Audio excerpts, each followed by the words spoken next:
ও মায়েরা, আমরা বাড়িতে অনেকে গোপাল সেবা দিই না? আচ্ছা, ভগবানের সামনে আমরা যতটুকু প্রসাদ দিই, কোনোদিন দেখেছেন যে কোনো অংশে সেটা কম পড়েছে? কোনোদিনই পড়ে না। নিজের ছেলেটা না খেলে আমরা তাকে কোলে নিই, আমার সোনাটা খা, মানাটা খা। না খেলে গান শোনাই, একটু ঘোরাই, গল্প শোনাই। তবে আজকালকার ছেলেদের আবার গান শোনাতে লাগে না, একটু মোবাইল দেখালে আরও বেশি করে খায় বাবা। হ্যাঁ, তাহলে নিজের ছেলে না খেলে আমরা কষ্ট পাই কেন? ছেলেটা তো আমার, ওর শরীর খারাপ করবে, আমরা এটাই করি। কিন্তু মা, আমরা যে বলি আমরা নাকি গোপালের মা, আমরা নাকি তাকে বড় ভালোবাসি, তাই যদি হবে, কই ভগবান না খেলে তো কোনোদিনই কোলে নিয়ে বলিনি, হ্যাঁ রে গোপাল তুই খাস না কেন? ভগবান আমাদের বাড়িতে কোনোদিনই কোনো প্রসাদ গ্রহণ করে না, তাই দেখে আমরা কষ্ট পাই না মা। তাহলে কি মনে হয় আমরা সত্যিকারে গোপালের মা? না। আমরা যদি সত্যিকারের মা হতে পারতাম, তাহলে গোপাল যখন সেবা করে না, কই আমরা তো কষ্ট পেতাম? আমরা পাই না মা। ভগবান কি বলে জানেন? আসলে তোমরা আমাকে সেবা দিতেই জানো না। তোমরা যদি সেবা দিতে জানো, আমি তোমাদের কাছেই সেবা গ্রহণ করব। মনে রেখো, কেউ যদি ভালোবেসে আমাকে বিষও দেয়, আমি সেটাও গ্রহণ করতে পারি, যদি ভালোবাসা থাকে। মনে করে দেখুন, পুতনা রাক্ষসী ভগবানকে বিষ দেয়নি। ছদেলেলে কৃষ্ণকে মারবে বলে নিজ দুগ্ধি বিষ মিশিয়েছিল। মিশাইনি মা? মিশিয়ে সুন্দরী রমণী সেজে কোলের মধ্যে নিয়ে বলেছিল, হ্যাঁ রে ও গোপাল একবার খানা। ভগবান পুতনার দিকে তাকিয়ে মুচকে মুচকে হাসছে। কিরে গোপাল হাসিস কেন? ওরে পুতনা, হাসবো না? এই জগতে সবাই আমায় রাজভোগ দিয়ে ডাকে, তারা আমায় পেল না, আর তুই আমায় বিষ দিয়ে ডাকলি, তাতেই তুই আমায় পেয়ে গেলি। এই এমন ভালোবাসা যদি জগতের মানুষ আমায় বেশে যদি বিষও দেয়, আমি সেটাও গ্রহণ করতে পারি। আমাদের ভালোবাসা নেই, তাই ভগবানও আমাদের কাছে নেই বাবা। হ্যাঁ, তাহলে সেই ভগবানকে সেবা দিয়েছিল একটা 5 বছরের ছেলে, যে ঠাকুর তুমি খাবে না কেন? ঠাকুর যে পাথর, ঠাকুর যে আমাদের কাছে সেবা নেয় না, সেটা সে জানতো না। ছোট্ট ছেলেটা বলেছিল, ঠাকুর তুমি যদি না খাও, আমি গলায় দড়ি দিয়ে মরবো, তোমাকে খেতেই হবে। ভগবান খেতে বাধ্য হয়েছিল। হ্যাঁ, আজকে সেই ভক্তেরই পিতা মুকুন্দ সরকার আর তার ছোট ভাই নরহরি সরকার বলে বসলো, না না, সংসার আর করবো না, যে সংসারে এত জ্বালা, যে সংসারে এত যন্ত্রণা, এ সংসার করব না। তাই আজকে আজকে আজকে সেই বাবা 2 ভাই মিলে নবদ্বীপের মাটিতে প্রবেশ করেছে। শোনো, যে সংসারে এত জ্বালা যন্ত্রণা, সে সংসার করব না, চলো আমরা বরং 2 ভাই মিলে একবার যাই। শুনেছি কলির ভগবান নাকি গৌর হরি, একবার তার চরণে গিয়ে ঠাঁই নেই। 2 ভাই যখন গেল, দেখতে পেল সকালবেলা সুরধ্বনির তীরে সুন্দর করে মহাপ্রভু আমার হরিনাম করছেন। তার ভাবটা কেমন জানো? একই অঙ্গে যেন রাধা, একই অঙ্গে যেন কৃষ্ণ। এ আমি কি দেখছি? এ তো রাধা কৃষ্ণ মিলেমিশে গৌর। আহা, সুরধ্বনি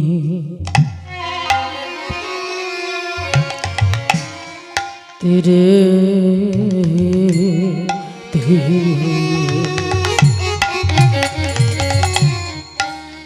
মুখে হরি বলে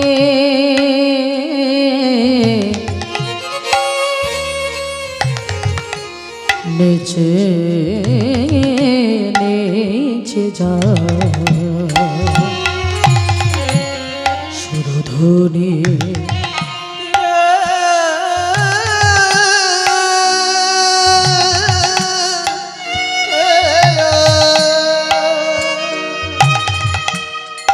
হরি বলে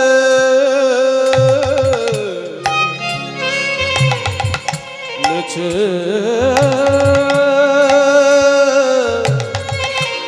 নেচে যায় ওই সুরধরে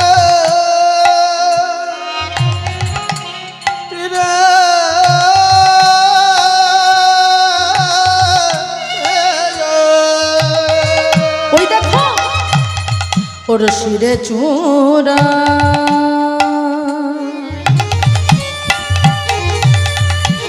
শিখি পাখা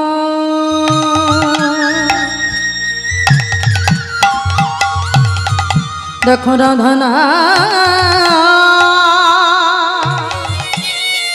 সর্বাঙ্গে লেখা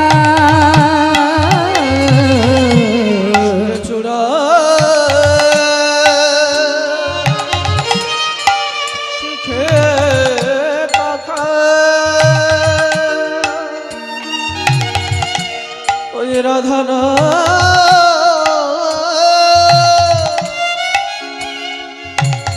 সর্বাঙ্গে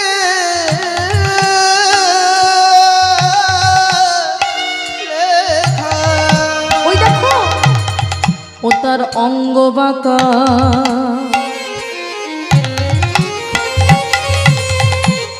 ভঙ্গি বাঁকা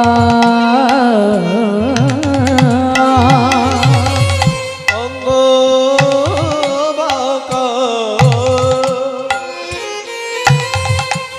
ঢঙ্গে বাঁকা।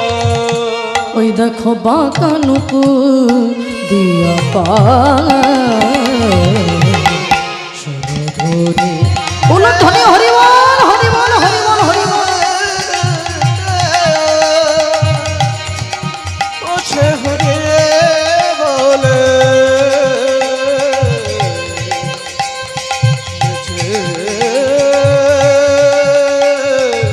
নেচে যা ওই সুর ধরে তীরে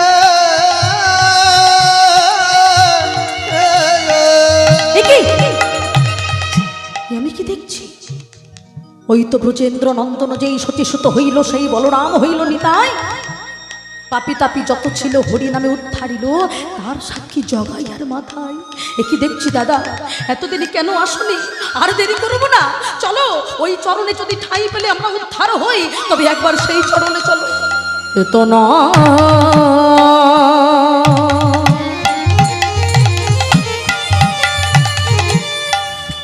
দেখেছি যারে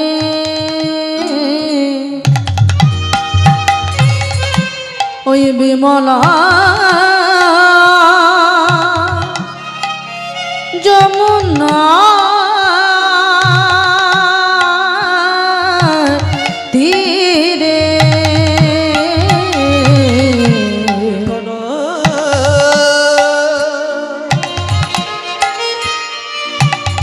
দেখেছি যারে ওই বিমলা যমুনা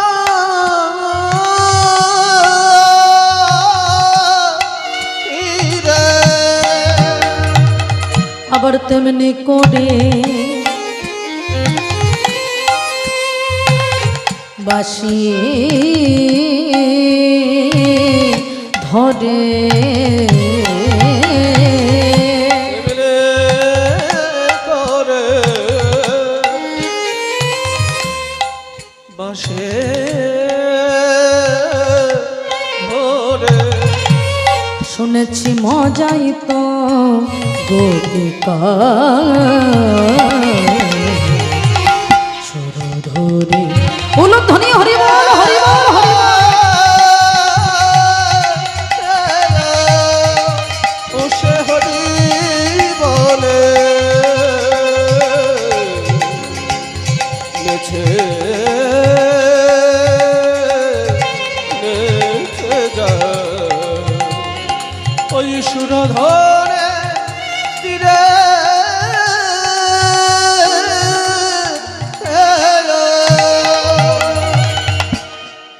মহাপ্রভু হরিনাম করছেন মায়েরা মহাপ্রভু দুই ধরনের কীর্তন করতেন একটা হলো নাম কীর্তন একটা হলো রস কীর্তন হ্যাঁ, যেটা দরজা বন্ধ করে ঘরের মধ্যে করতেন রাত্রেবেলা, সেটা হলো রস কীর্তন, গুটি কয়েক ভক্ত নিয়ে। কেন না, রাধা কৃষ্ণ প্রেম ভাবরস সবাই বোঝে না।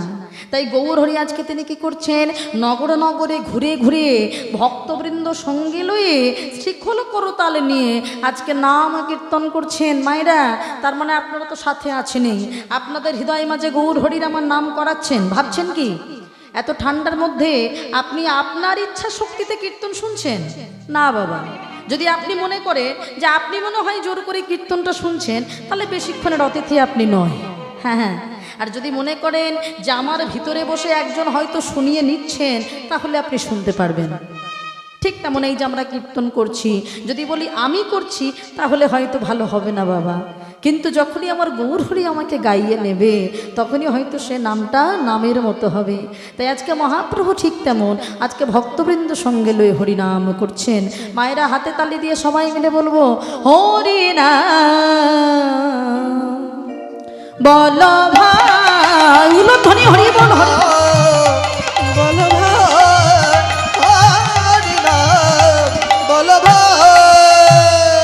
কেন বলবো? এই নাম বিনা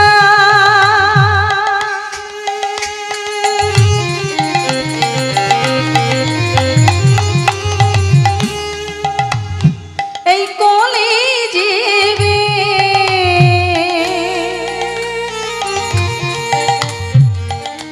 গতি নাহিয়া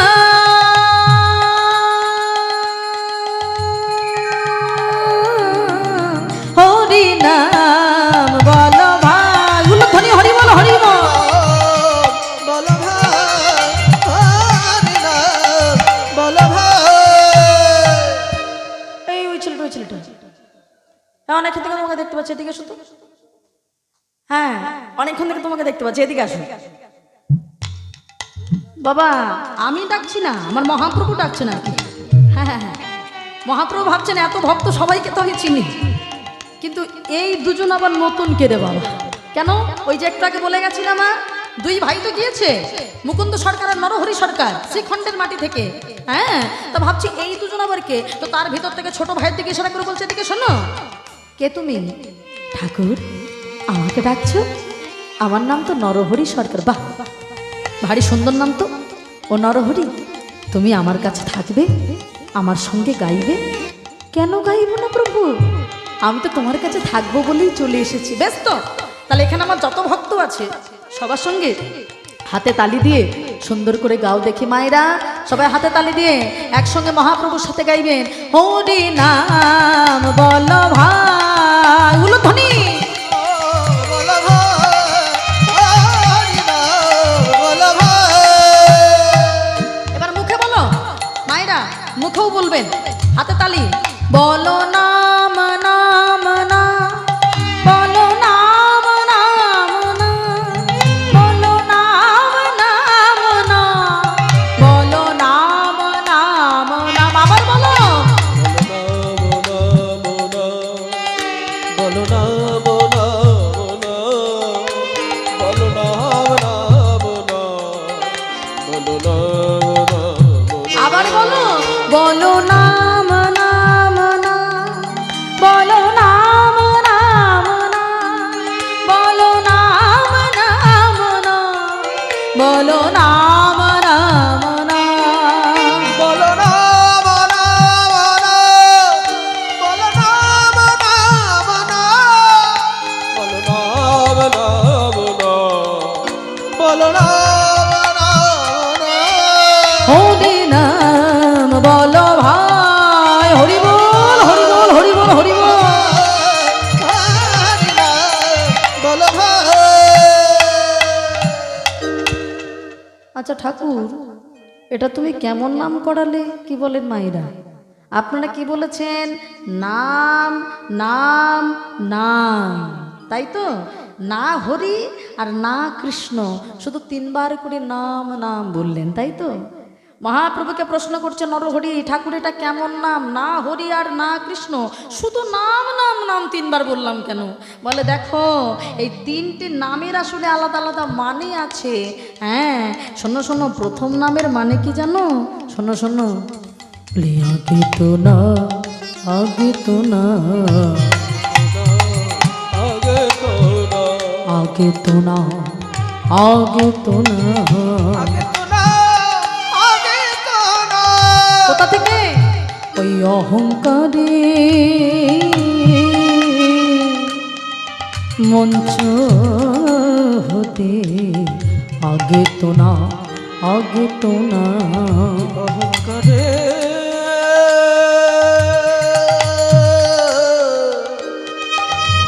মঞ্চ হতে আগে তো না, আগে তো না। কথাটা কি বললো? অহংকারের মঞ্চ হতে আগে তোমায় নামতে হবে। এবার দ্বিতীয় নামটা কি মায়েরা? দ্বিতীয় নামের মানে কররে প্রণাম, কররে প্রণাম।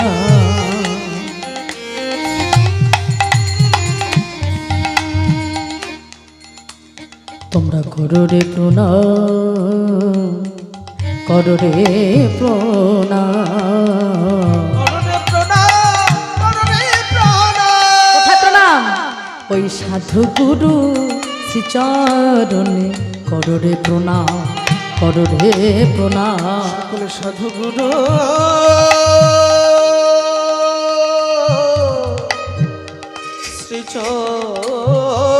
শ্রীচরণে করণে প্রণাম, করণে প্রণাম। এবার 3 নম্বর নামের মানে শোনো। শেষে বলবি তুই মধুর হরি নাম, কররে প্রণাম, কররে প্রণাম বলবি। মধুর হরে না, করণে প্রণাম, করণে শেষে বলবি তুই মধুর হরি নাম। তাই গৌর হরি বল, হরি বল, হরি বল। মধুর হরে না, করণে প্রণাম, করণে প্রণাম। আগে তো না, আগে তো না। হরি নাম বল ভাই। বল ভাই, হরি নাম বল ভাই। হ্যাঁ, এই হলো তোমাদের 3 নম্বর নামের মানে। এখন যেই না বাবা নাম করছে, হঠাৎ নরহরি সরকার বলে বসলো, ঠাকুর আমি একা আসিনি, আমার দাদা ওই যে দূরে দাঁড়িয়ে আছে মুকুন্দ সরকার, যাই ডেকে নিয়ে আসি। ও মায়েরা, যেই বলেছে ডেকে নিয়ে আসি, সঙ্গে সঙ্গে মহাপ্রভু চিৎকার করে বলে দিল, না কিছুতেই না। তুমি তোমার দাদাকে গিয়ে বলে দাও যে আমি তাকে 100 জনম করুণা করব না। 100 জনম। ভাবেন, আমরা 3 ঘন্টা বসে অপেক্ষা করি কীর্তন শুনতে, আমাদের কত কষ্ট হয় বাবা। এবার ঠাকুর যদি বলে তোমাকে 100 জনম কৃপা করব না, আমরা উত্তরটা কি দেব? বলে 100 জনম বাঁচবো কি নাই সন্দেহ আছে। হ্যাঁ, তো তোমার কৃপা যদি নাই পাই তাহলে আর কীর্তন যদিও শুনছিলাম আর শুনবো না। কিন্তু ভক্তটা দেখো মা, সঙ্গে সঙ্গে যেই বলেছে না 100 জনম কৃপা করবে না, ও মায়েরা মুকুন্দ সরকার হাত তুলে নাচানাচি শুরু করেছে। হ্যাঁ, আর ভক্তরা দেখে ভাবছে হায় হায়, এই কি এই মুকুন্দটা মনে হয় পাগল হয়ে গেছে, মহাপ্রভু বলেছে কৃপা করবে না। আরে ও মুকুন্দ, আর তুমি এরকম হাত তুলে পাগলের মতো নাচ করছো কেন? হে, আরে মহাপ্রভু তোমাকে বলেছে কৃপা করবে না, তুমি হাত তুলে নাচ করবে? উত্তরটা দিচ্ছে দেখুন মা, সঙ্গে সঙ্গে বলে বসলো, হে ভক্তগণ, তোমরা আসলে কথাটা তো বুঝলে না। আমার প্রভুই আমায় বলেছে 100 জন্ম করুণা করবে না, কিন্তু 100 জন্ম আমি করুণা পাইবা না পাই। আমাকে মহাপ্রভু বলেছে 100 জন্ম করবে না করুণা, কিন্তু এটা তো বলে নয় যে কোনোদিনই কৃপা করবে না। আমি 100 জনম পাইবা না পাই, এটা তো বোঝা গেল কি জানো? আমি 101 জনমে কৃপা পাবো। হরি বল, হরি বল, হরি বল, হরি বল।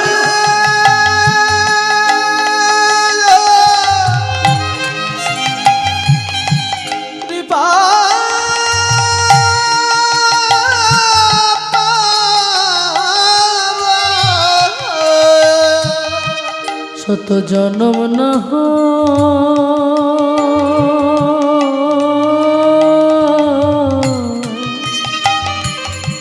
কেঁদে যাব 101 জনমে কৃপা পাবো। শত জনম না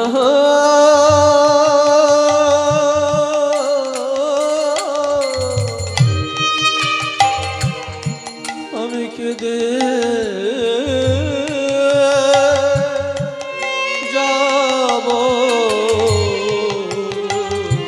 হবো তোমার হলাম বলে শত জনম না আগর তোমার হলাম বলে তাই গৌর হরি বল হরি বল হরি বল। শত জন্ম না হয়ে কেঁদে যাব 101 জন্মে কৃপা পাবো। আর কি থাকতে পারে? যাই না বলেছে মহাপ্রভু আর থাকতে পারিনি, ছুটে গিয়ে জড়িয়ে ধরেছে মুকুন্দ। মুকুন্দ এমন করে আমায় কেউ ভালোবাসে না। যেখানে আমি তোমায় বলেছি 100 জন্ম করুণা করবো না, সেখানে তুমি কিনা আমার জন্য বলেছো 101 জন্ম থাকবে। আহা, তোমাকে কৃপা করবো না যাব কোথায়? এমন ভক্ত কজন বা হয়? তাহলে প্রভু তুমি আমায় কথা দাও, তুমি আমায় কৃপা করবে। হ্যাঁ করবো তো, কিন্তু এভাবে নয়। তোমার এক ভাই নরহরি আমার কাছে থাকুক, তুমি সংসারে ফিরে যাও, তুমি সংসার করো, সংসারে থেকেই আমি তোমার কৃপা করব। না, সংসারে যাব না। যে সংসারে এত জ্বালা আছে, যে সংসারে এত যন্ত্রণা আছে, মায়ার সংসারে তুমি আমায় কেন পাঠাচ্ছ ঠাকুর? আমি তো তাহলে তোমার নাম করতে পারবো না। কি বলছো তুমি? নাম করতে পারবে না মানে? নিশ্চয়ই পারবে। কেন পারবে না? তুমি নাম করতে পারবে না ঠাকুর? না, ওই সংসারে গেলে আমি আর তোমার নাম করতে পারবো না, আমি ভুলে যাব তোমার নাম। গিয়ে মনে রেখো সংসার করেই তুমি আমাকে পাবে। কেন বলে কেউ যদি নিয়ম মেনে সংসার করতে পারে তবে সে আমাকেও পেতে পারে। তাই আমি তোমায় বলছি বাড়ি ফিরে যাও, বাড়ি ফিরে গিয়ে তুমি তোমার গোপীনাথকে সেবা পূজা দাও, আর তুমি কবিরাজি চিকিৎসা শুরু করো। ও মায়েরা, কবিরাজি কেমন? ওই যে শেকড় বাকড় বেটে মুখের মধ্যে রস দেয় না, বলে ওই চিকিৎসার মধ্যে থেকে তোমার মানুষকে জীব সেবা হবে, তুমি আমায় পেয়ে যাবে।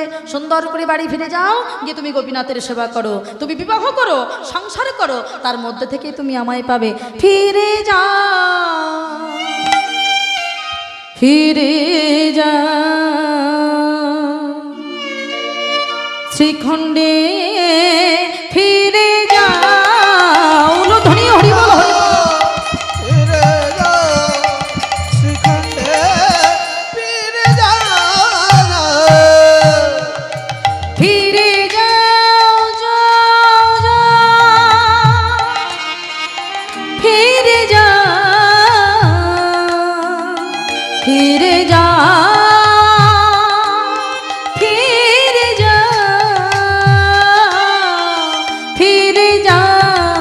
ফিরে যা শ্রীখণ্ডে, ফিরে যা। হরি বল হরি বল হরি বল। ফিরে যা শ্রীখণ্ডে, ফিরে যা। গিয়ে কি করবে শোনো? ওই দারে দারে গিয়া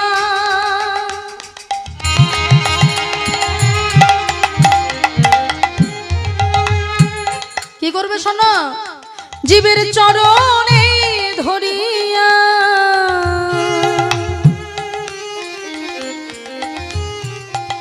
হরিনা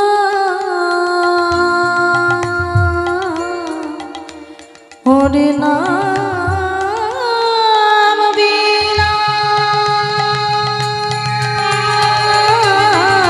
ফিরে যা, ফিরে যা শ্রীখণ্ডে, ফিরে যা।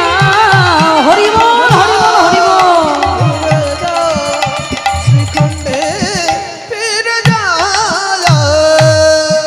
বাড়ি ফিরে গেল। কবিরাজের চিকিৎসা শুরু করলো। মায়েরা, ভগবানের কৃপা বলে কথা, তার চিকিৎসায় এমন সুনাম ছড়িয়ে পড়লো, সারা বাংলার মানুষ যায় তার কাছে চিকিৎসা পেতে বাবা। ঠিক সেই সময় সারা বাংলাকে যিনি শাসন করছেন একজন মুসলমান। মায়েরা, কথাই বলে টাকা থাকলেই কিন্তু মানুষের বাবা সুখ থাকে না। কি বলেন মায়েরা? টাকা আছে মানে কি সে খুব সুখী মনে করছেন? না, সারা বাংলার যিনি নবাব, তার আবার অর্থের কিসের অভাব বাবা, কিন্তু তার পেটে এমন কি রোগ হয়েছে কিছুতেই রোগ ভালো হচ্ছে না। মনে মনে ভাবছে, হায় হায়, কোনো কি কবিরাজ নেই যে আমার এই অসুখটা ভালো করে দিতে পারে? যিনি ছিলেন নবাব হুসেন শাহ। মায়েরা, মহাপ্রভু যখন নবদ্বীপে ছিলেন সেই সময় সারা বাংলাকে শাসন করেছিলেন নবাব হুসেন শাহ। পেটে যে তীব্র যন্ত্রণা, কিছুতেই রোগ ভালো হচ্ছে না। একজন মন্ত্রী এসে বলে বসলো, হুজুর একজন কবিরাজের সন্ধান পেয়েছি, তবে সে কারুর বাড়ি যায় না। সে কি? আমি একজন নবাব বলে কথা, সে আমার বাড়িও আসবে না? না, আসবে না। তাকে টাকা দেখালে কিন্তু তার চিকিৎসা সবার শেষে গিয়ে হয়। সে বিনা পয়সায় সবাইকে চিকিৎসা করে, সে গরিব দুঃখীদের চিকিৎসা করে, তার কাছে যেতে হয়, সে কারোর বাড়ি যায় না। নবাব মনে মনে ভাবলো, আমিও দেখতে চাই কত বড় কবিরাজ। হ্যাঁ, তবে রোগ যদি আমার বেটা ভালো না করতে পারে, বুঝিয়ে দেবো আজকে ওর একদিন কি আমার একদিন।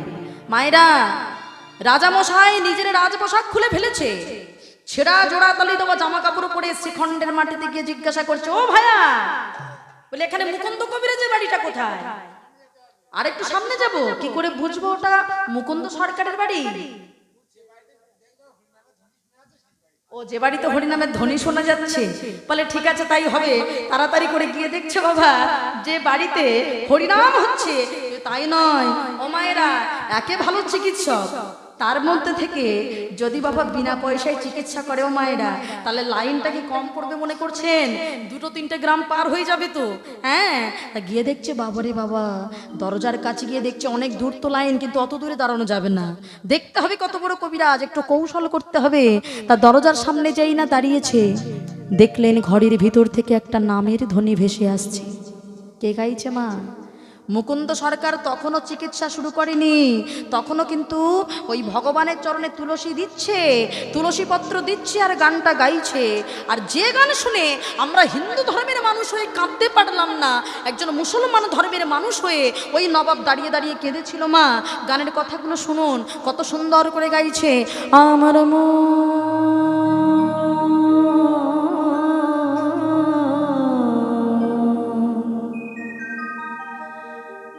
আমার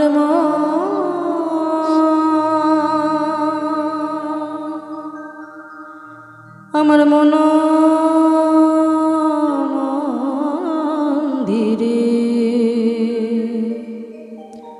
ওহে গোপীনা, আমি হয়তো তোমায় সোনার মন্দিরে গড়ে দিতে পারবো না, কিন্তু আমার হৃদয় মাঝে একটা মন্দির আছে যেখানে তোমায় রাখতে পারি। আমার মন মন্দিরে মদন মোহন দাঁড়াবে নাকি গো আসিয়া। উলুধ্বনি হরিবল হরিবল হরিবল হরিবল।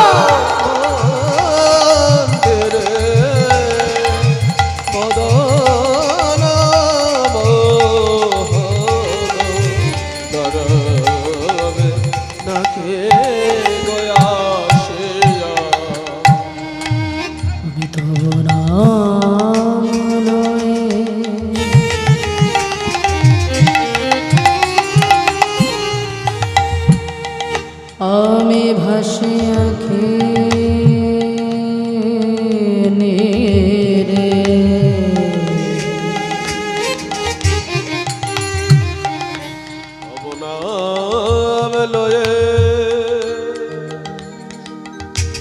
আমি ভাসি আঁখি রে, আমি কাঁদি আমি কাঁদি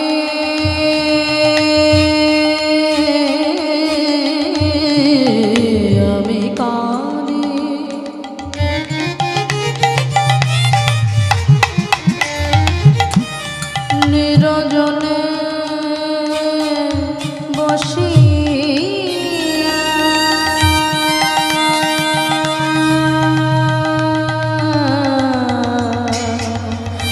আমার মন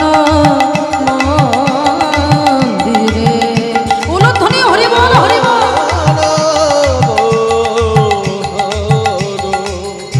দাঁড়াবে নাকি দয়াশিয়া। এই সরে যা সরে যা সরে যা। আহা কি সুন্দর গান গাইছে। আর এ তো গান গেয়ে মনে হচ্ছে মানুষের রোগ ভালো করে দেবে। কে বলছে মা? ওই মুসলমান নবাব। আহা হা হা, এ তো গান গেয়ে মনে হচ্ছে মানুষের রোগটা ভালো করে দেবে। এই তোমরা সরে যাও, আমি হলাম সব থেকে বেশি গরিব, আমি আগে যাব। ও মায়েরা, গরিব বলে সবাইকে সরিয়ে দিয়ে সবার সামনে গিয়ে দাঁড়িয়েছে কেন? গানটা শুনবে বলে। আমি বেশি গরিব, আমি আগে দাঁড়াবো। সবার আগে লাইনে চলে গেছে বাবা।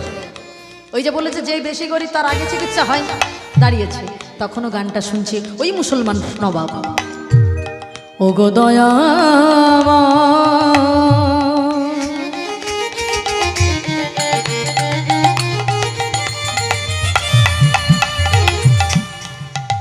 পতিত পাবন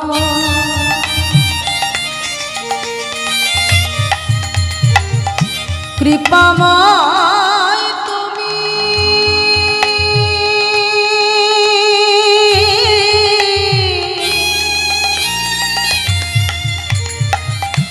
ভকত বত শোন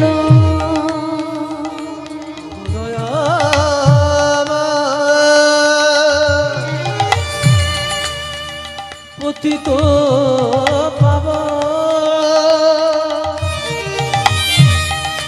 কৃপাময় তুমি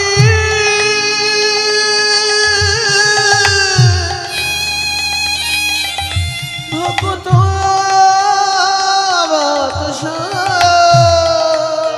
আমার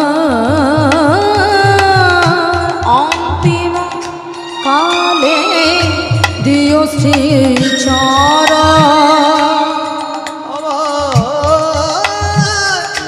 অন্তিম কালে দিও শ্রীচর। এই আশা ছিল মনে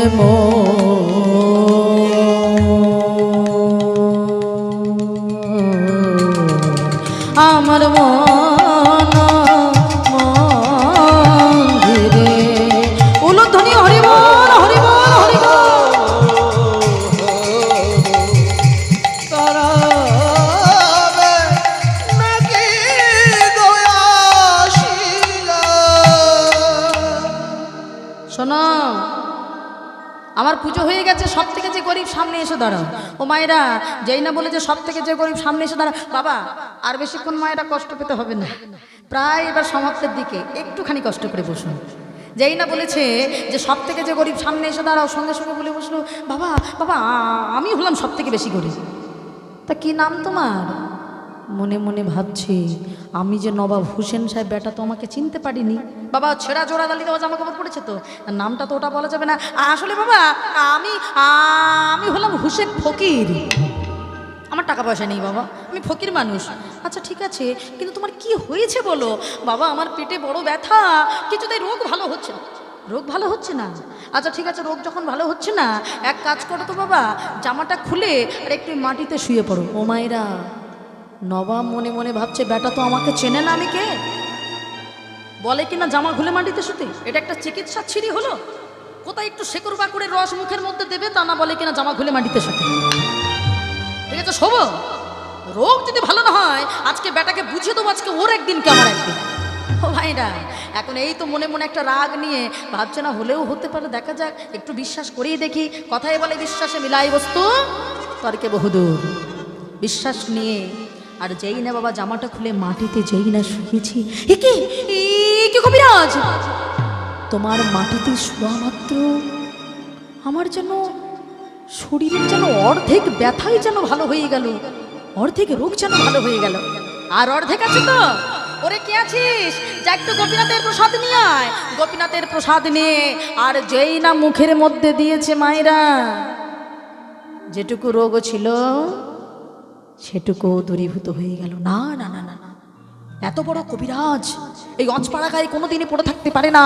কালকেই তুমি আমার সাথে আমার রাজধানী যাবে। রাজধানী? কে তুমি ফকির বাবা? রাজধানী তুমি কোত্থেকে পেলে আবার?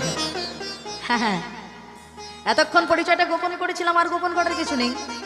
এখন আমার রোগ ভালো হয়ে গেছে মানে আর পরিচয় গোপন করবো না। শোনো, আমি কোনো ফকির টকির নই, আমি হলাম সারা বাংলার নবাব হোসেন শাহ। হুজুর, আপনি এসেছেন গরিবের দরবারে? কেন আসবো না? তুমি নাকি কোনো রাজার বাড়ি যাও না, তাই আমি এসেছি। শোনো, কালকেই তুমি আমার সাথে আমার রাজধানী যাবে। মায়েরা, কিচ্ছু করার নেই।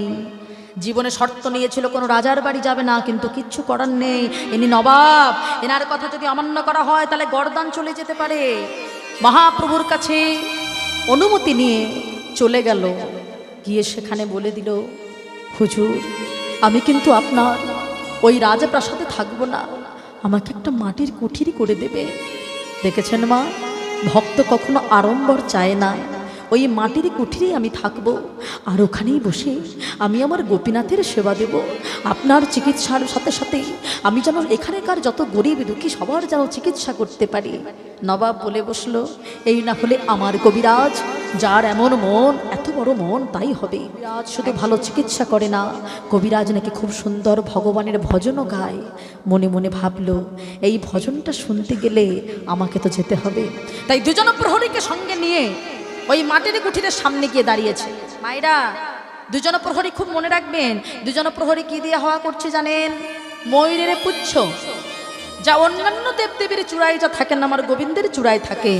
ওই ময়ূরের পালক দ্বারা নির্মিত যে পাখা, ওই দিয়ে নবাবকে হাওয়া করছে। আর নবাব কিন্তু দরজার সামনে দাঁড়িয়ে দাঁড়িয়ে ওই মুকুন্দ সরকারের ভজনটা শুনছে। মুকুন্দ সরকার জানে না পিছনে নবাব দাঁড়িয়ে আছে। তে এক মনে একভাবে গোপীনাথকে কোলে নিয়ে সুন্দর করে ভগবানের রূপের বর্ণনা গাইছে। মায়েরা, আমরা অল্প করেও ভগবানের রূপ একটু শুনবো, আস্বাদন করবো। আর এদিকে সুন্দরভাবে শুনছেন ওই মুসলমান নবাব, কত সুন্দর গাইছে দেখুন। আমার কানুষি বিনোদুরায়, আমার কানুষি বিনোদুরায়, বলো ধনী হরি বল, হরি বল। আমার কানুষে বিনোদরায়, আমার কানুষে বিনোদরায়। ও তার বিনোদ চিকুরে,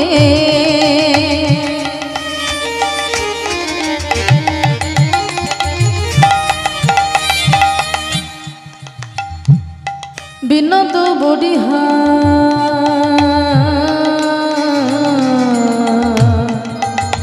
ও তার বিনোদ চিকুরে, বিনোদ বড়িহা।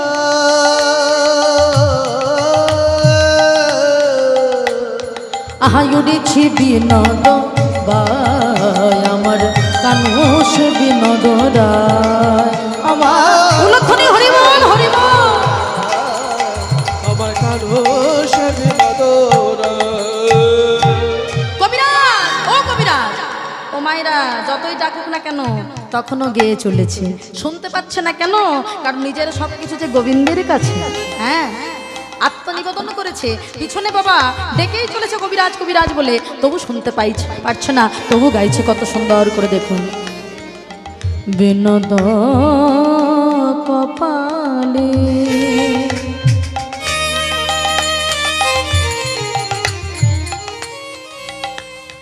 ওই বিনোদ তিলক,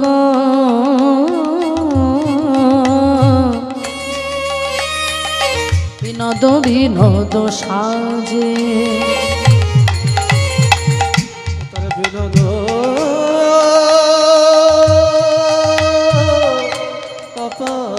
কপালে,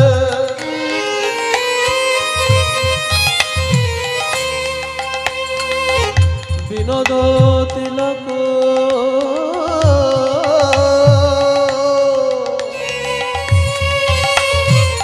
বিনোদ বিনোদ সাজ। ও তার বিনোদয় ধরে বধূ হে,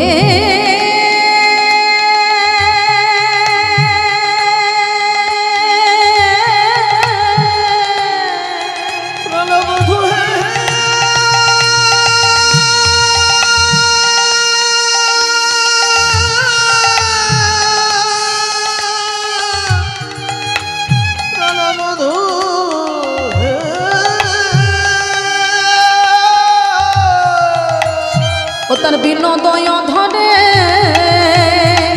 বিনা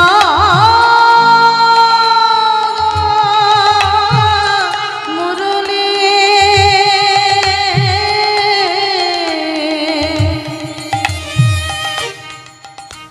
তার বিনা দয়া ধরে বিনা দয়া মুরলি আহা বিনোদ বিনোদ বাজে বিনোদ বিনোদ বাজে আমার কানুষ উলধ্বনি হরিবল হরিবল হরিবল। সে বিনোদরা কবিরাজ ও কবিরাজ, আমি কখন থেকে তোমাকে ডাকছি, কিছুতেই তুমি আমার ডাকে সাড়া দিচ্ছ না। মায়েরা এতক্ষণ তো গোবিন্দের ধ্যানে মগ্ন ছিল, আর যেই না চিৎকার করেছে অমনি ধ্যানটা ভঙ্গ হয়ে গেছে। পিছন দিকে ফিরে দেখছে ওই যে নবাবকে হাওয়া করছিল। মায়েরা কি দিয়ে হাওয়া করছিল একটু আগে বলে গেছি, ময়ূরের পালক। আর দেখতে পেল ওই চোখ গেল ময়ূরের পালকের দিকে, দেখতে পেলে যতগুলি ময়ূরের পুচ্ছ ততগুলি কৃষ্ণ বদন। আর থাকতে পারলো না, দেখলো যতগুলি ময়ূরের পুচ্ছ ততগুলি কৃষ্ণ বদন। আর থাকতে পারলো না, আছাড় খেয়ে বলল মাটিতে, এই কৃষ্ণ করুণা সিন্ধু দীন বন্ধু জগৎ পাতি গোপেশ গোপিকা কান্ত রাধা কান্ত নমস্তুতে।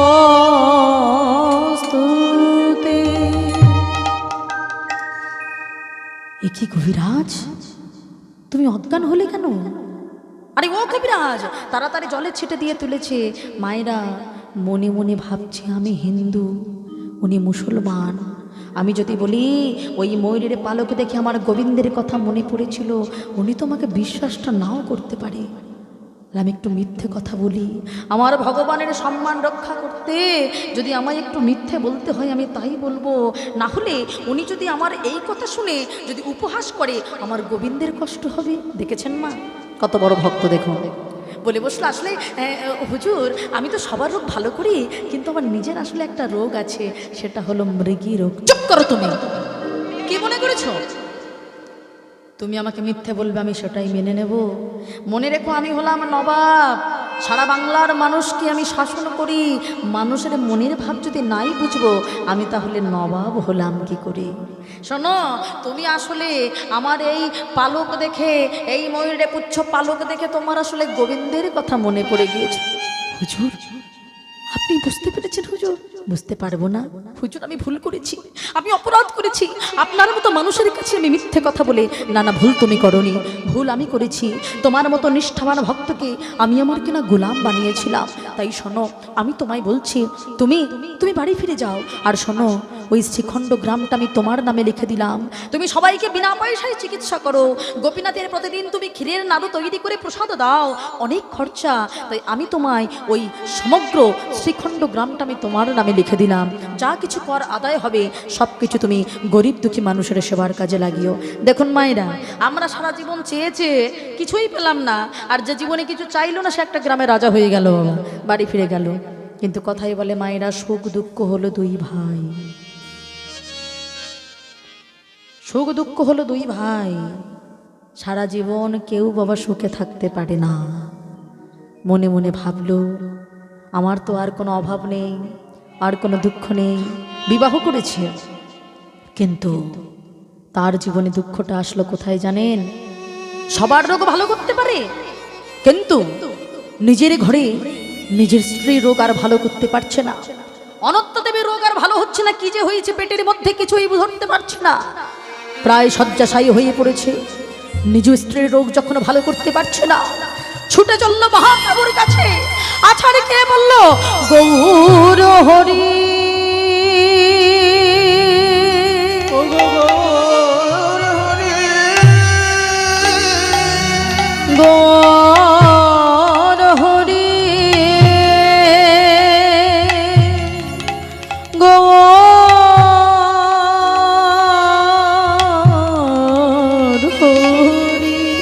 হরি। আমি সবার রোগ ভালো করি, কিন্তু আমি আমার স্ত্রীর রোগ ভালো করতে পারছি না। কি করবো ঠাকুর? একে মুকুন্দ, এতদিন পরে বুঝি আমার কথা মনে পড়ল? তুমি যে আমায় ভুলে গেছিলে, মনে পড়েছে আমার কথা। ঠাকুর, আমি এই জন্য বলেছিলাম সংসার করব না, মায়ের সংসারে বড় কষ্ট জানো ঠাকুর।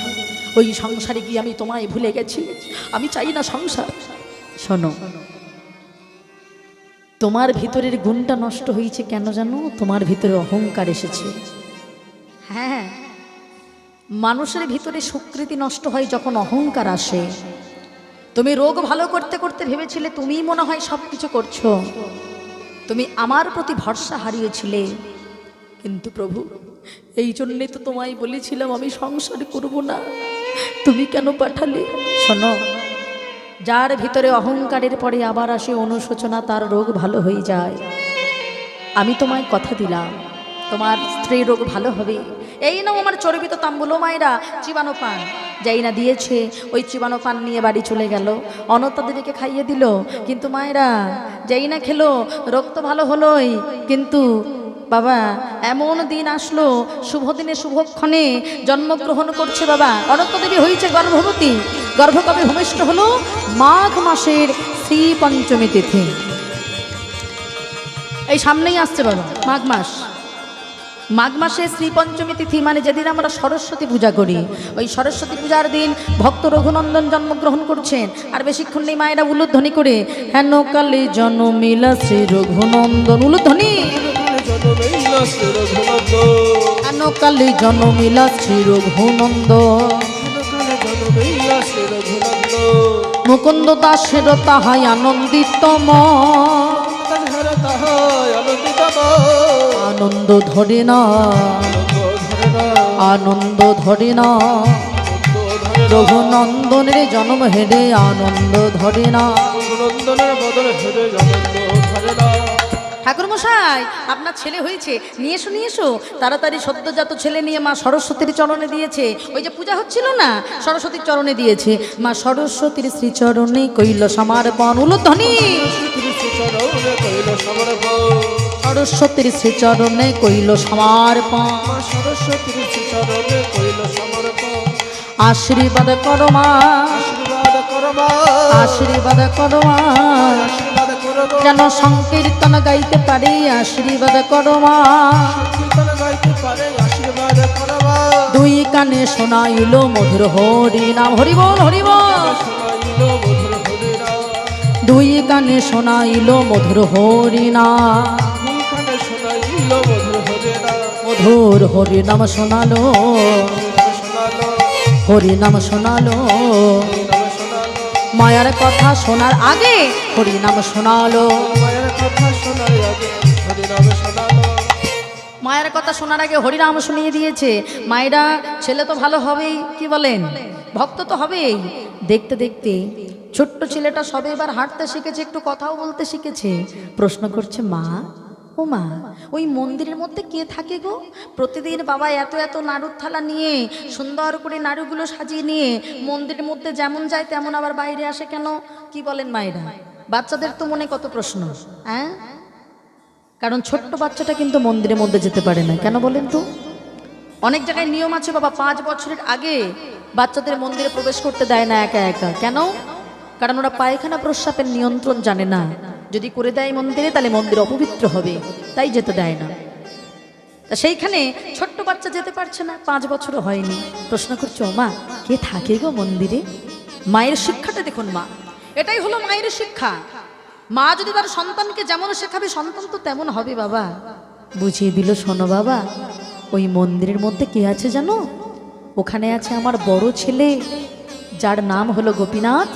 তুমি হলে আমার ছোট ছেলে, তোমার নাম হলো রঘুনাথ। দেখেছেন মা, মায়ের শিক্ষাটা দেখুন। একবারও কিন্তু বললো না যে ওখানে পাথরের ঠাকুর আছে। কিন্তু মা, তাহলে আমার দাদাই যদি হবে, তাহলে দাদা কিছু খায় না কেন? প্রশ্নটা দেখুন। প্রতিদিন এত এত নাড়ু নিয়ে যায়, ক্ষীরের তৈরি, আমি পেলে তো সব খেয়ে ফেলতাম, কিন্তু দাদা কেন খায় না? মা বলতেই পারত, পাথরের ঠাকুর খায় না। আমাদের মতো শিক্ষাটা দেয়নি বাবা। বলে বসলো, শোনো বাবা, মন্দিরে যে তোমার দাদা আছে না, সে বড় অভিমানী, তার কাছে অনেক সাধ্য হয়, অনেক কাঁদতে হয়, তবেই সে সেবা করে। মা, আমার দাদা আমার মতো ফর্সা মা দেখতে?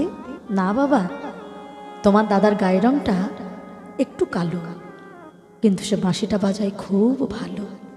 আরও ইচ্ছা বেড়ে গেল, কবে তার 5 বছর হবে, কবে সে তার দাদার বাঁশি শুনতে পাবে। ইচ্ছাটা বেড়ে গেল। দেখতে দেখতে মাঘ মাসের শ্রী পঞ্চমী তিথি চলে আসলো। রঘুর বয়স 5ম বছর উত্তীর্ণ হয়ে গেছে। ঠিক এমন সময় একদিন মুকুন্দ সরকার যেই না গোপীনাথের চরণে তুলসী পত্র দিয়ে না যেই না পূজা করতে বসবে, দূর থেকে একটি ছোট্ট কালো বর্ণের ছেলে এসে ডাকলো, কবিরাজ মশাই, কবিরাজ মশাই, আমার বাবা খুব অসুস্থ, আপনি এক্ষুনি চলুন, না হলে আমার বাবা মারা যাবে। কিন্তু আমি তো এখনো পুজো করিনি, একটি চরণে তুলসী পত্র দিয়েছে, এখনো ভোগ নিবেদন করিনি, আমি কি করব? কিন্তু জীব সেবাই তো তোমার সেবা ঠাকুর, কিন্তু একদিকে তোমার সেবা, একদিকে জীব সেবা, আমি কি করব? হঠাৎ দেখতে পেল দূরে দাঁড়িয়ে আছে ছোট্ট রঘু। তাই তো, আমার রঘুর তো 5 বছর হয়ে গেছে, আমার রঘু তো পুজো দিতে পারবে, আমার রঘু পারবে। প্রকট শ্রী খণ্ডবা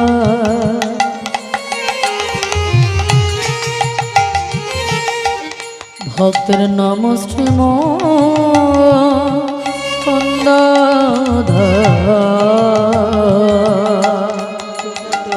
শ্রীখণ্ডবা ভক্তের নাম শিব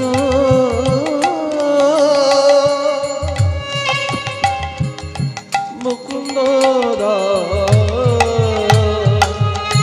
ধরে গোপীনাথ সেবা জানি, ধরে গোপীনাথ সেবা জানি, গোপীনাথ সেবা জানে, হরে গোপীনাথ সেবা জানে। ও বাবা, তুমি আমাকে ডাকছো? হ্যাঁ বাবা, দেখো তোমার বয়সী ছোট্ট ছেলে, ওর বাবা খুব অসুস্থ, ওখানে আমি চিকিৎসা করতে যাব। যাও তো বাবা, এই নাড়ুর থালা নিয়ে একটু তুমি পুজো দিয়ে এসো। তো জানি না আমি কি করে পুজো দেবো, তুমি তো কত মন্ত্র বলো, আমি দরজায় কান পেতে শুনেছি বাবা, আমি মন্ত্র জানি না। কি বললি? এই রঘু, তুই কি বললি? মন্ত্র জানিস না? এই মন্ত্র কথাটা বারবার বল দেখি। কেন? ওই তো মন্তর মন্তর মন্তর মন্তর মন্তর মন্তর মন্তর মন, মন্তর কথাটা বারবার বলতে বলতে তোর উচ্চারণটা হয়ে গেল তোর মন। হ্যাঁ রে রঘু, তোর মন যদি ঠিক থাকে কি বা হবে মন্তরে? যা যা, প্রহ্লাদ যেমন পেয়েছিল নারায়ণকে, তুই তেমন পাবি। যা বাবা। সুন্দর করে নাড়ুর থালা নিয়ে ধীরে ধীরে প্রবেশ করেছে। পিতার আদেশ পায়া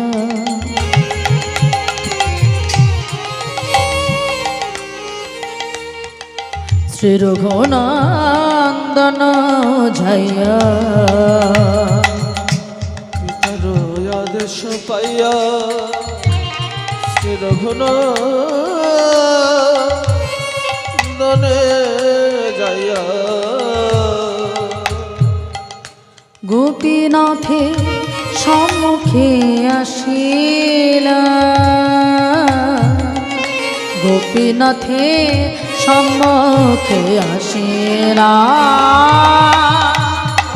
আরে গোপীনাথ সম্মুখে আসিয়া, গোপীনাথ সম্মুখে আসিয়া। হে গোপীনাথ, নারু সেবা করো, হে গোপীনাথ নারু সেবা করো, গোপীনাথ নারু সেবা করো। কি ও দাদা, আসছো না কেন? আমার বাবা তোমার জন্য প্রতিদিন প্রসাদ সাজিয়ে আনে, আমি কোনোদিন আসতে পারি না জানো দাদা। আজকে আমার বাবা তোমার কাছে পাঠিয়েছে, শুনেছি তুমি নাকি ভালো বাঁশি বাজাও। শুনবো শুনবো, পরে শুনবো।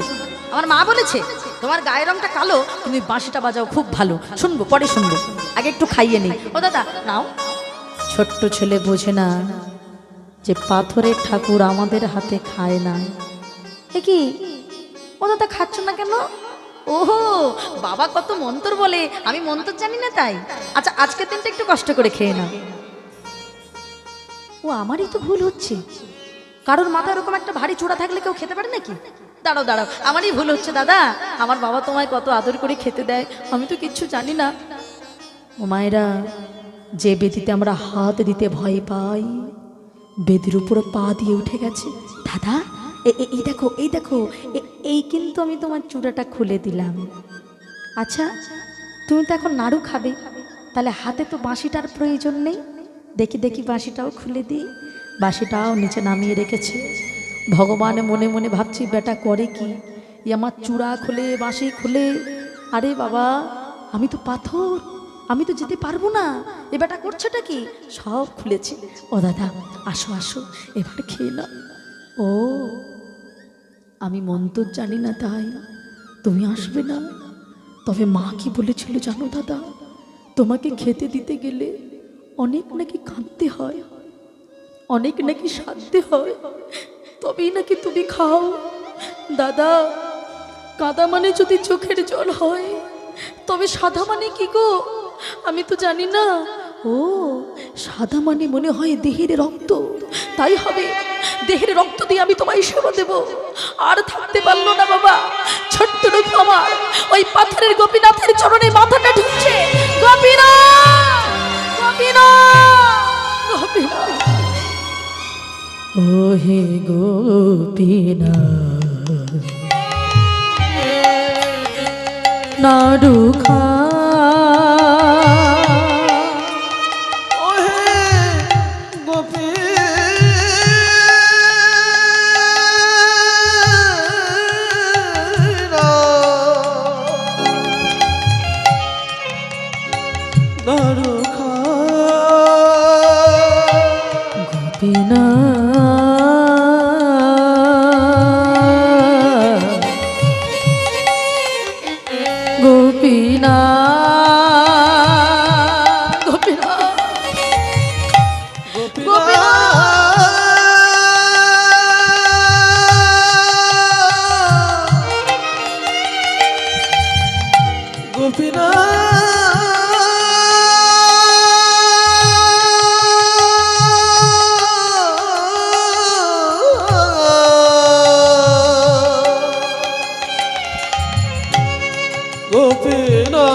সারা মন্দির রক্তে লাল হয়ে।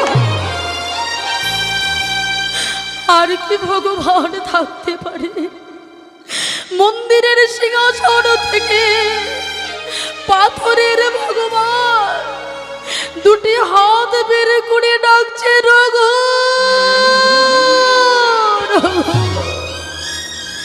রঘুনন্দন নারদে। হরি বল, হরি বল, হরি বল, হরি বল। রঘুনন্দন নারদে,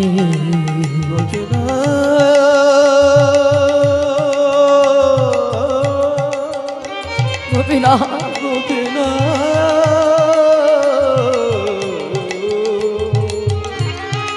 গোপীনাথ, রঘুনন্দন নারদে, রঘুনন্দন নারদে। দাদা, ও দাদা, তুমি এসেছো দাদা, তুমি এসেছো।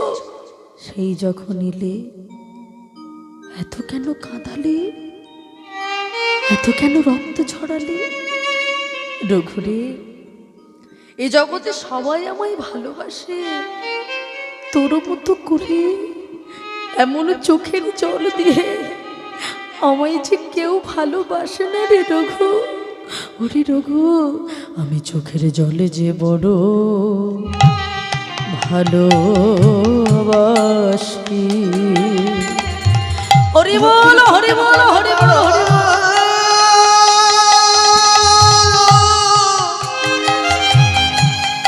ভালো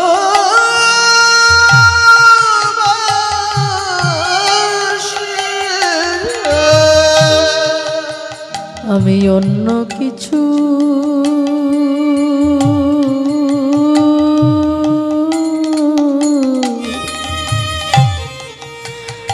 চাই না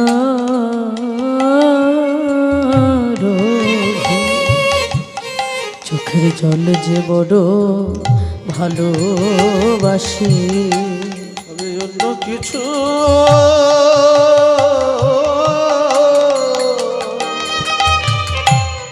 চাই না রে রঘু, চোখের জল বড়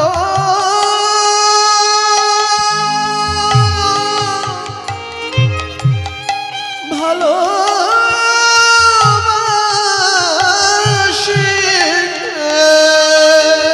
এ রঘু, আর দেরি করাস না, তাড়াতাড়ি খাইয়ে দে। ও মায়েরা, মনে মনে ভগবান ভাবছে আমি ওকে দেখা দিয়েছি মানে কি সবাইকে দেখা দেবো? কি বলেন মা?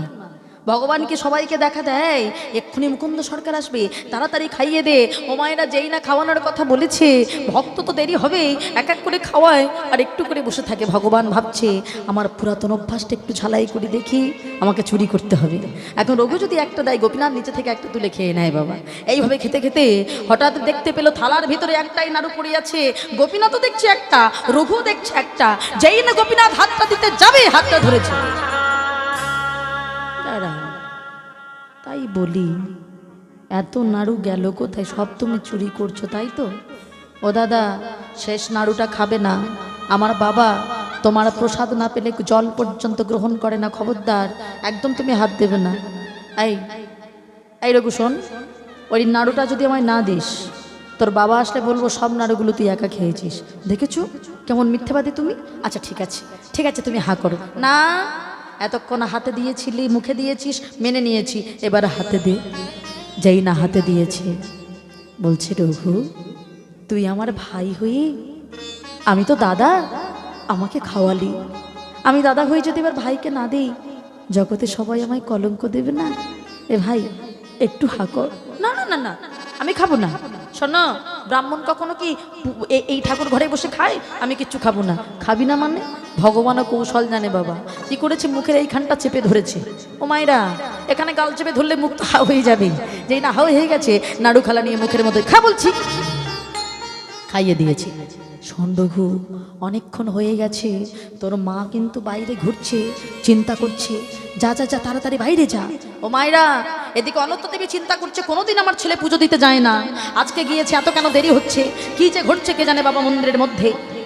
তাড়াতাড়ি খালি নাড়ুর থালু নিয়ে বাইরে এসে, একই এই তুই এতক্ষণ কি করছিলি মন্দিরের মধ্যে? ও মা, কেন? আমি তো দাদাকে খাওয়াচ্ছিলাম। দাদাকে খাওয়াচ্ছিলি? সত্যি তো? নাড়ু কোথায়?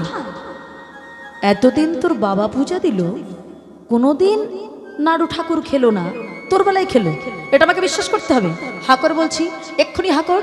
ও ও মা, বিশ্বাস করো, আমি খাইনি, সব দাদা খেয়েছে। তুই হাকর আগে।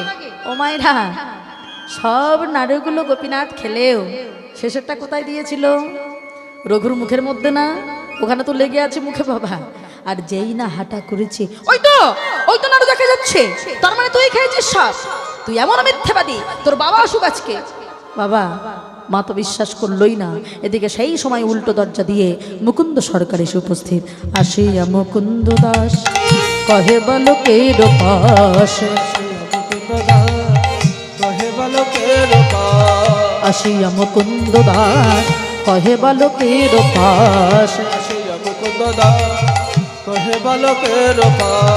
প্রসাদ নইবে দয়ান দেখে, প্রসাদ নইবে দয়ান দেখে, প্রসাদ নইবে দয়ান দেখে, প্রসাদ নইবে দয়ান দেখে। যেই না সামনে এসে দাঁড়িয়েছে বাবা, একি বাবা, তুই তুই সব নাড়ুগুলো খাইয়ে দিয়েছিস? মা তো সব কথাগুলো বলে দিয়েছে বাবা। বাবাও বিশ্বাস করলো না, কিন্তু ছেলের চোখের জল দেখে মনে মনে ভাবলো, যে ছেলেকে আমি সরস্বতীর চরণে দিয়েছিলাম, সে ছেলে মিথ্যেবাদী হতে পারে, আমাকে প্রমাণ করতে হবে। ঠিক সেই দিনই সারা রাত্রি আর ঘুমালো না মুকুন্দ সরকার। আবার নাড়ুর থালা প্রস্তুত করেছে। ভোর না হতে হতেই সুন্দর করে প্রসাদ সাজিয়ে রঘুকে বলছো, বাবা বাবা, আজকের দিনটা যাও দেখি, আজকের দিনটা তুমি পুজো দিয়ে এসো। আমি যেখানে চিকিৎসা করতে গিয়েছিলাম গতকাল, সেখানে আজও আমায় যেতে হবে। না বাবা, আমি যাব না। তোমার গোপীনাথ খেতে চায় না, কত কষ্ট করে তাকে খাওয়াতে হয়। শুধু তাই নয়, যদিও তাকে খাওয়াই তোমরা কেউ বিশ্বাস করো না। আমি যাব না বাবা। শোনো বাবা, তোমার মা কেন বকেছিল বলো তো? তুমি ছোট্ট ছেলে, তুমি দরজা বন্ধ করে বসে থাকো, তোমার মায়ের খুব চিন্তা হয়। শোনো বাবা, আজকে তুমি দরজাটা বন্ধ করবে না, ভিতর থেকে হালকা করে ভিজিয়ে রাখবে। দেখেছেন মা, আজকে প্রমাণ করবে বলে যেই না ভিতরে প্রবেশ করেছে, আর এদিকে দরজার বাইরে মুকুন্দ সরকার কান পেতে বসে আছে, দেখি কি ঘটে। আর এদিকে ভিতরে প্রবেশ করে গোপীনাথকে ডাকছি, গোপীনাথ শুনে রাখো, গতকাল তোমাকে কত কষ্ট করে খাইয়েছি আমি, কিন্তু আমার কথা কেউ বিশ্বাস করেনি। তুমি সব নাড়ুগুলো খেয়ে শেষেরটা আমার মুখের মধ্যে দিলে, আমাকে তুমি চোর সাজালে। আজকে আর দেরি করো না, তাড়াতাড়ি খেয়ে নাও। একে আজও তুমি আসবে না? ও, আজও বুঝি কাঁদতে হবে, আজও বুঝি রক্ত ঝরাতে হবে? ঝরাবো, তবে আজকে তুমি খাও। এই বলে তাড়াতাড়ি করে প্রথম দিনকার ন্যায় সেদিনও পর্যন্ত ছোট্ট রঘু মাথা কানা নিয়ে গোপীনাথের চরণে মাথাটা ঢুকছে। গোপীনাথ, গোপীনাথ, গোপীনাথ। রক্তে সারা মন্দিরটা ভেসে গেলেও আজ আর গোপীনাথ আসছে না। আসবে কি করে গো মা? আর তো আসার কথা নয়। মন্দিরের বাইরে যে বসে আছে মুকুন্দ সরকার, ভগবান কি সবাইকে দেখা দেয় মা? একে তুমি আসবে না? আসবে না তো? তুমি দেখি তুমি আসো কি না। তাড়াতাড়ি করে মন্দিরের যে জলচৌকি ছিল, জলচৌকি থেকে সমস্ত পুঁথিগুলো নিচে নামিয়েছে। গোপীনাথের গলায় ছিল ওড়নি, ওড়নিটি একটানে খুলে নিয়েছে। গোপীনাথ, এই ওড়নি দিয়ে আমি গলায় দড়ি দেব, দেখে তুমি না এসে কি করে পারো। ওই ওড়নিটি নিয়ে মন্দিরের জলচৌকিতে উঠে কড়ি কাঠের গায়ে বেঁধে যেই না গলায় ফাঁস দিয়ে দাঁড়িয়েছে গোপীনাথ, এবার আমি মরবো, দেখে তুমি রাইসে কি করে পারো। যেই না গলায় দড়ি দিয়ে ঝুলে পড়তে যাবে, ভগবান আর থাকতে পারলেন না, ওই বেদের উপর থেকে ছুটে আসছে রঘু।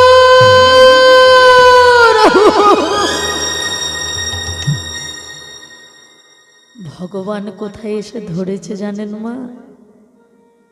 ভক্ত যেহেতু উঁচুতে দাঁড়িয়ে আছে না, ভগবান তাড়াতাড়ি করে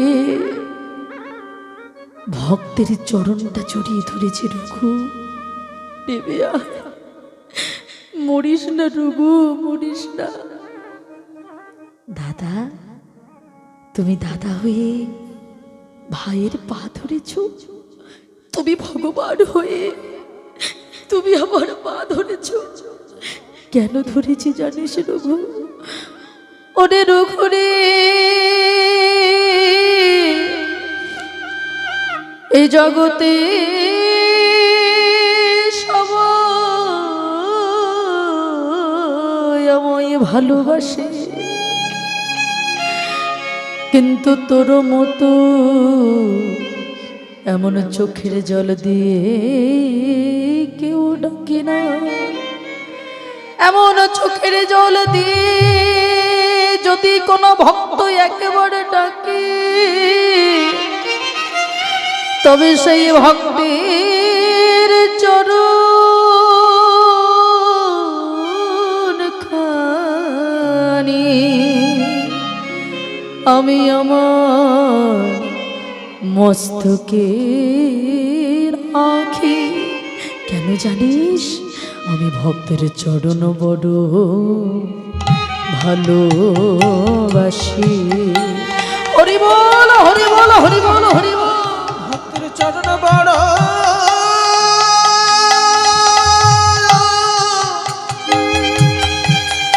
ভালো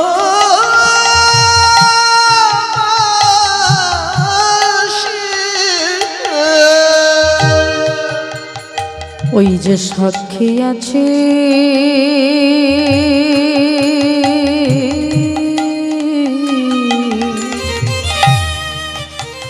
রাধা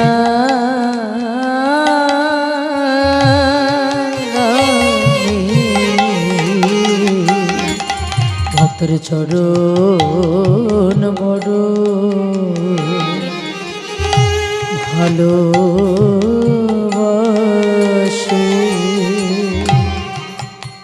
না সাক্ষী আছে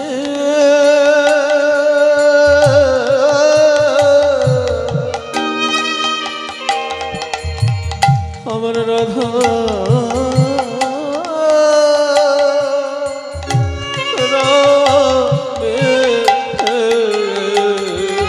ভক্তের চরণ বড় ভালোবাসি। না সাক্ষী আছে রাধা ভক্তের চরণ বড় ভালোবাসি। তাই গৌর হরি বল হরি বল হরি বল হরি বল। ভালোবাসি সাক্ষী আছে রাধা রাধা ভক্তের চরণ বড় ভালোবাসে। যেই না বলেছে বাবা সঙ্গে সঙ্গে ভগবান বলে বসলো একবার নেমে আয়। বলে কিছুতেই নামবো না, আগে তুমি নিজে খানা নাড়ু খানা খাও। আমার এই গলায় ফাঁস লাগানো থাকলো। যেই না বাবা ভক্তকে বাঁচানোর জন্য ভগবান ওই থালু থেকে নিজের না বাবা যেই না নাড়ু খানা নিয়ে মুখের মধ্যে দিয়েছে, অর্ধেক নাড়ু মুখের মধ্যে অর্ধেক নাড়ু হাতে। দরজার বাইরে মুকুন্দ সরকার ভাবছে কি আমার ছেলে তো মন্দিরের মধ্যে একা, তবে তবে কে কথা বলছে? তাড়াতাড়ি করে যাই না দরজাটা খুলেছে কি? যে ভগবান আমার ঘরে ত্রিভঙ্গ ভঙ্গি মোঠামে সেই ভগবান হাতে অর্ধ নাড়ু, কিন্তু আমি তো কিছু দেখতে পাচ্ছি না, এ তো পাথর। ছোট্ট রকু বলে বসলো বাবা তুমি পাথর দেখছো? আমি তো দেখতে পাচ্ছি আমার দাদা কত সুন্দর করে এক এক করে নাড়ু সেবা করছে, কিন্তু আমি দেখতে পাচ্ছি না কেন? এমন সময় মন্দিরের মধ্যে দৈববাণী হলো, শোনো রঘু, তোমার যে নয়নের বিকাশ ঘটেছে তা তোমার বাবার হয়নি। তুমি তোমার বাবার অঙ্গ পরশ করো, তবেই দেখতে পাবে। যেই অঙ্গ পরশ করেছে দেখতে পেল এক এক করে নাড়ু আমার গোপীনাথ সেবা করছে। আর থাকতে পারলো না, আছাড় খেয়ে বলল, হে কৃষ্ণ করুণা সিন্ধু দীনবন্ধু জগৎপতি গোপীশ গোপিকা কান্ত রাধা কান্ত নমস্তুতে।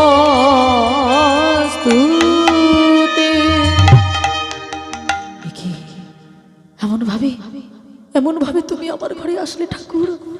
ঠাকুর আমি তোমায় দেখতে পেয়েছি, তুমি কি এই রূপেই থাকবে? হ্যাঁ, আজ থেকে আমি তোমার গৃহে সকল ভক্তকে প্রমাণ দেওয়ানোর জন্য, তোমার ছেলে যে আমায় ভালোবাসে এটাকে প্রমাণ দেওয়ানোর জন্য আমি আজ থেকে হাতে অর্ধ নাড়ু নিয়ে বসে থাকবো। মায়েরা, এই ঘটনাটা মিথ্যে নয়।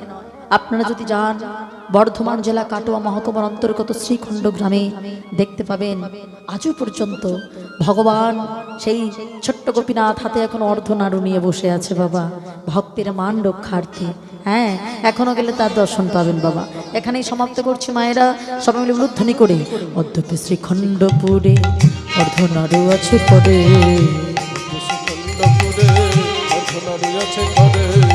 অদ্যপি শ্রীখণ্ডপুরে অর্ধ নাড়ু আছে পরে। দেখে যত ভাগ্যবান জানে, দেখে যত ভাগ্যবান জনে, দেখে যত ভাগ্যবান জানে, দেখে যত ভাগ্যবান জানে। ভক্তের বাসনায় আজি পূরণ হইল, প্রেমানন্দে বাহু তুলে হরি হরি বল, হরি বল হরি বল হরি বল হরি বল। নিতাই গৌর হরি বল হরি বল হরি বল হরি বল।